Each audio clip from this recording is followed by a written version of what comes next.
Good morning students, welcome to your online class. पिछली कक्षाओं में हम लोगों ने वैदिक शिक्षा को पढ़ा था। आज की कक्षा में हम लोग बौद्ध कालीन शिक्षा को पढ़ेंगे या बौद्ध शिक्षा के बारे में पढ़ेंगे, जिसके जो जनक होते हैं गौतम बुद्ध से उनको संप्रदाय किया जाता है और उन्हीं के अनुयायियों द्वारा जो शिक्षा चलाई गई उसे हम लोग बौद्ध युगीन शिक्षा व्यवस्था कहते हैं। उसी के तहत आज हम लोग पढ़ेंगे बौद्ध युगीन शिक्षा व्यवस्था, that means education system of बौद्धिज्म period या बुद्धा पीरियड। गौतम बुद्ध के अनुयायियों द्वारा अपनाए गए जीवन व्यतीत करने के ढंग को बौद्ध धर्म की संज्ञा दी जाती है। बौद्ध धर्म तथा उसके अनुयायियों ने यद्यपि वैदिक काल के देवी देवताओं की उपेक्षा नहीं की, पर आचरण पर अधिक बल दिया। उस समय जो अध्यात्म की बातें होती थी कि भगवान ये परमात्मा के धर्म की शिक्षा देते थे, उससे थोड़ा सा हट गए। उन्होंने एक नवीन शिक्षा पद्धति को जन्म दिया जो वैदिक कालीन शिक्षा के समान होते हुए भी कुछ बातों में भिन्न थी। आर.के. मुखर्जी के अनुसार जो प्रसिद्ध पुस्तक लिखी गई प्राचीन भारत में शिक्षा में देखने को मिलता है, या उन्होंने लिखा था कि उचित रूप से विचार किए जाने पर बौद्ध शिक्षा प्राचीन हिंदू एवं ब्राह्मणी शिक्षा प्रणाली का एक रूप है। बौद्ध शिक्षा के प्रमुख केंद्र संघ थे। केवल संघ के ब्राह्मणों को ही शिक्षा दी जाती थी। बौद्ध संघ को पद्धति ही बौद्ध शिक्षा पद्धति, सार्वजनिक एवं प्राथमिक शिक्षा। इस शिक्षा के केंद्र बौद्ध मठ हुआ करते थे। प्रारंभ में यह शिक्षा केवल धार्मिक थी, पर बाद में सांसारिक शिक्षा भी दी जाने लगी। प्राथमिक शिक्षा 6 वर्ष की आयु में प्रारंभ हो जाती थी। छात्रों को 6 मास तक सिद्धि रस्तु नामक बाल पोथी पढ़ाया जाता था और उसी के पढ़ने के बाद, जिसमें वर्णमाला के 49 अक्षरों को पढ़ाया जाता था, इसको समाप्त करने के बाद छात्रों को 5 विधाओं द्वारा शब्द विद्या, शिल्प, स्थान विद्या, चिकित्सा विद्या, हेतु विद्या और अध्यात्म विद्या का अध्यापन करना पड़ता था। इस शिक्षा को न केवल बौद्ध भिक्षु वर्ण गृहस्थी और बौद्ध धर्मावलंबी भी प्राप्त करते थे। उच्च शिक्षा, अब आया उच्चतर शिक्षा या उच्च शिक्षा की बात करते हैं। इस शिक्षा के केंद्र में ही बौद्ध मठ थे।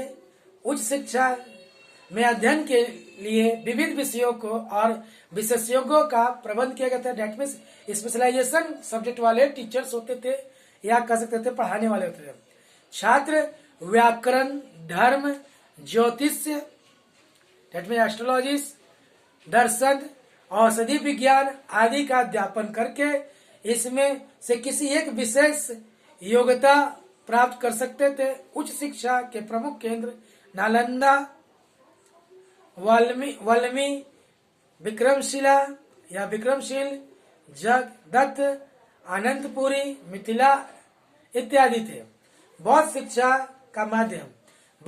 का माध्यम पाली भाषा थी, जो जनसाधारण के द्वारा बोली जाती थी, न कि संस्कृत, जैसा कि ब्राह्मणों द्वारा संचालित शिक्षा संस्थाओं में था। यद्यपि बौद्ध मठों में रहने वाले भिक्षु भारत के विभिन्न भागों में से आते थे और विभिन्न भाषाएं बोलते थे, फलस्वरूप बौद्ध भिक्षु अपनी प्रचलित भाषा में विशेष अनुमति लेकर बौद्ध शिक्षा प्राप्त करते थे। पाठ्यक्रम, बौद्ध शिक्षा के जो पाठ्यक्रम थे वो अलग अलग थे। धर्मों और मान्यताओं को भी इसमें शामिल करके चलना पड़ा था। बौद्ध शिक्षा के पाठ्यक्रम में अध्ययन के विषय निम्न थे, या कह सकते तो उस समय अपनाए जाते थे: बौद्ध धर्म, जैन धर्म, हिंदू धर्म, दर्शन शास्त्र, अध्यात्म शिक्षा, तर्क शिक्षा, नक्षत्र ज्ञान शिक्षा, नक्षत्र फल के बारे में बात करते थे।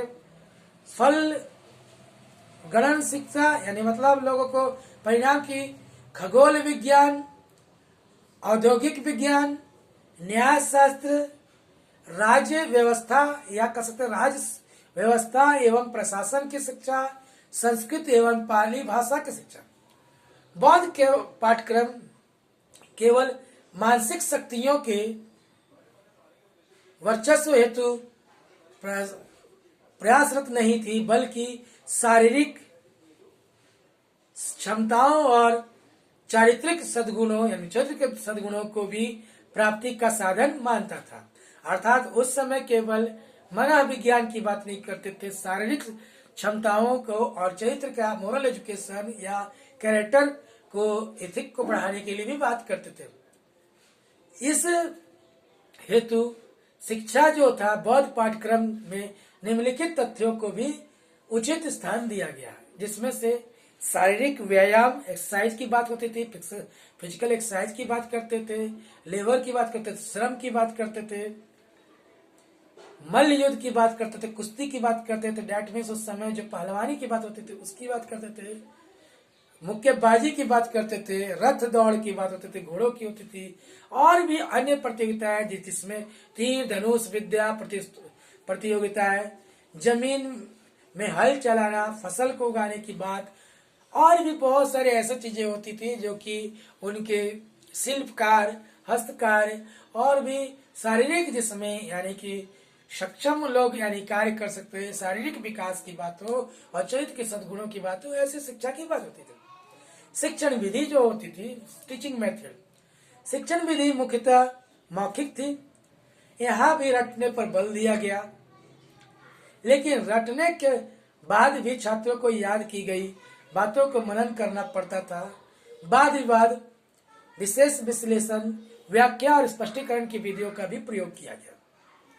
तो आज जो हम लोग पढ़ रहे थे, जिसमें कि फिर से चर्चा कर रहे थे, आज हम लोगों ने क्या पढ़ा, बौद्ध योग शिक्षा व्यवस्था, जिसके अंतर्गत मठों की बात किया हम लोगों ने, पाठ्यक्रम की बात किया, शिक्षा कैसी होनी चाहिए उसकी बात किया।